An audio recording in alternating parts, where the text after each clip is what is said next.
Louis Comayou, président du Club de l'information africaine. Bonjour à vous. Bonjour. Alors, l'investiture du président camerounais Paul Biya a eu lieu hier, mais il y a une autre actualité aussi, c'est la naissance de la brigade anti-Sardinard. Alors, de quoi s'agit-il ? La brigade anti-Sardinard, c'est un mouvement qui a été mis sur pied pour contester. Ça a été fait à la suite du dernier meeting de campagne du président Biya, auquel des artistes camerounais sont allés jouer. Et donc, à la suite de cela, il y a une brigade qui a été montée à l'étranger par des Camerounais de l'extérieur pour blacklister ces artistes-là qui ont joué lors du concert de Paul Biya. Et donc, l'idée pour eux, c'était de faire que les sardinards, c'est-à-dire ces artistes qui vont se comporter comme de vulgaires militants, qui échangent leur présence contre un t-shirt, un pain et une sardine, un sandwich en gros, que ces artistes-là ne se produisent plus à l'étranger. Alors, quelle est l'origine de ce mouvement ? Le mouvement ne vient pas de nulle part. Sa paternité est revendiquée par un DJ canadien d'origine camerounaise qui s'appelle DJ Tef Chaleur Mix. Et l'idée pour lui, c'était justement à la suite de rappeler à la conscience des artistes qu'il est nécessaire de s'engager dans les grandes causes nationales. On ne les a pas entendus sur la crise anglophone, on ne les a pas entendus par rapport à leurs droits d'auteur qui ne sont pas toujours reversés. Il y a un accident de train qui a eu lieu entre Ezeka et Douala, il y a quelques années. L'accident a fait plusieurs dizaines de morts. Et là aussi, on n'a pas entendu les artistes camerounais. Et donc là, DJ Tef lance ce mouvement. Et ce qu'il en dit, je préfère que ce soit lui qui le dise de façon plus ponctuée. Comme ça, les téléspectateurs pourront se faire une idée. Vous voyez sur Facebook, partout en ce moment, tous ces artistes-là, ils sont bannés. Ils sont ban. Nous ne voulons plus d'eux pendant 7 ans. Celui qui s'engage à les inviter, eh bien, il va nous avoir un chemin. Nous, on sera là parce que c'est la seule chose qui nous reste.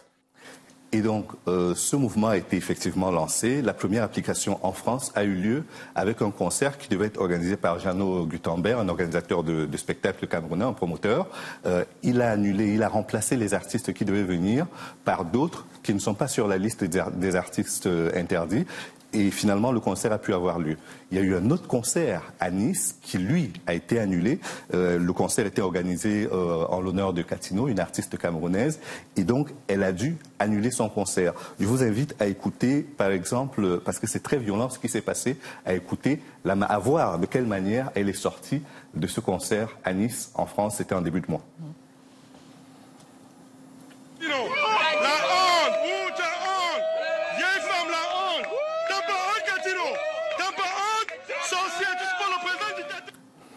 Donc c'est dans cette ambiance-là que ça se fait, c'est très violent, ça reste verbal comme altercation, mais c'est violent. Et donc l'organisatrice du spectacle a dû présenter ses excuses aux Camerounais et elle a expliqué qu'elle ne savait pas que c'était quelque chose d'aussi politisé.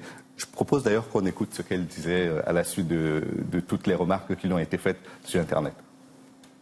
Pour moi, c'était qu'un conseil parce qu'elle passe comme tous les autres artistes.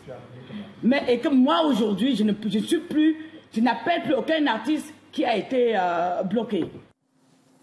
Et donc là, c'est certain que ce sont des saltants qui se préparent pour les artistes camerounais qui sont concernés par cette mesure. Il y en a une bonne dizaine qui sont concernés. C'est donc interdiction de se produire à la fois en Europe et en Amérique. Ce sont les deux continents sur lesquels le mot d'ordre a été donné et qui est suivi avec beaucoup d'assiduité par les brigades anti-sardinards. Donc là, on en est à ce stade-là. L'artiste elle-même, Katino, que nous avons vu tout à l'heure, a décidé, elle s'est réservé le droit d'ester en justice par rapport à toutes les menaces qui sont proférées contre elle. Elle ne va pas en rester là.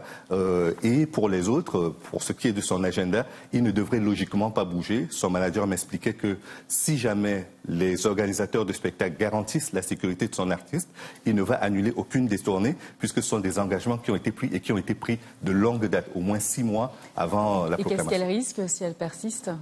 Si elle persiste, ce qui va se passer, c'est que les mouvements de population seront de plus en plus nombreux. Et l'idée ici, c'est que pour trouble à l'ordre public, les concerts soient annulés parce que les autorités ne voudraient pas qu'il y ait trouble à l'ordre public. Alors, c'est un phénomène nouveau, les anti-sardinards ? Non, c'est pas nouveau. C'est-à-dire, sous la forme actuelle, oui, c'est nouveau. Mais quand vous remontez à l'année 1992, vous vous rendez compte qu'il y a un artiste comme Lapiro de Manga qui était extrêmement populaire et qui avait subi la même chose. On l'accusait d'accointance avec le régime de Paul Biya. Et donc, il a été quasiment lynché pendant cette période-là. Et aujourd'hui, on a la même forme de lynchage, mais uniquement à l'extérieur. Et ça ressemble beaucoup au mouvement des combattants en RD Congo, même si aujourd'hui, les Camerounais ne se considèrent pas comme des combattants, mais comme des résistants. Merci beaucoup Louis Comayou pour cette chronique africaine.